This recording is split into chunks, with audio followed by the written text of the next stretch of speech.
There is no question about it. Roofing is confusing. Unless you've been doing it for 30 years and that you've seen everything and you've been through roof failures and new products coming into the market and all the different changes that are happening by the day, it's almost impossible to keep up. Now, I'm unique in the sense that I've been doing roofing since I was literally a little kid. And because of that, I've seen everything from systems come into the market, fail, come into the market, be rebranded and fail over and over and over and over again. But as a facilities manager, that's not your job. Your job is to manage the facility.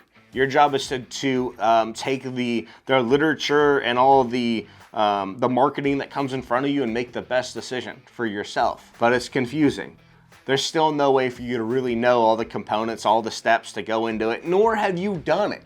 Nor have you installed built up with a mop and a kettle, or a single ply with a Leicester welder, or spray foam, or dealt with silicone coating, or polyurethanes, or some of these new Gucci coatings. It's not your job, but your job is to make the decision. And you don't have enough data from these manufacturers and the track record to make your decision. And that's not fair to you. That's the reason why we encourage you to talk to other facilities managers that are like you, your peers, your colleagues, at trade shows. Reach out, go on field trips to go look at what's working and look at what isn't working. What has been sold to XYZ school district or agency that was promised as the greatest thing in the world but has failed? Somebody needs to do that due diligence. Unfortunately, I can't do that due diligence because I'm biased.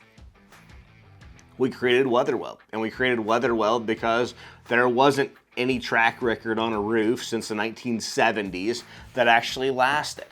There was nothing there's nothing that existed that said, hey, this roof lasts this long, this roof lasts this long, this roof lasts this long, this roof lasts this long.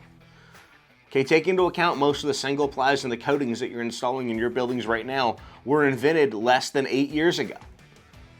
So yeah, they got warranties on them, but you're watching these things fail at year 1, 2, 3, 4, 5, and it's because there's a lack of due diligence. There's a lack of anybody that's supporting the facilities manager and what's the right roofing decision, which leads that you have to buy based on literature, based on trust, based on friendships. And that's not fair to you.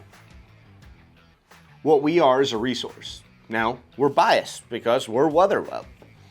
But we also have a track record of a product that's never changed. It's been around for 35 years, that hasn't failed yet, that continues to go, that's more cost effective than anything else in the industry with a 40-year warranty, and we put our money where our mouth is. And you could take that to the bank, but it's your job to do your due diligence and make your decision for what's right for your building. We know that eventually at some point in the next 50 or 60 years, your roof will be weather welded. Because what you have now, what you try with other manufacturers is going to be torn off, thrown into a landfill, and somebody after you is going to be like, how do we solve this problem? Oh wait, WeatherWeld, invented in 1987, has never changed. The formula hasn't changed until now. It's still working. It's going to last for future generations. And what that means to you is that eventually your roof is going to have WeatherWeld on it, because once you WeatherWeld your roof, you're going to see the difference and you're going to understand that WeatherWeld is going to last for the lifetime of my building because it's fundamentally different in every way.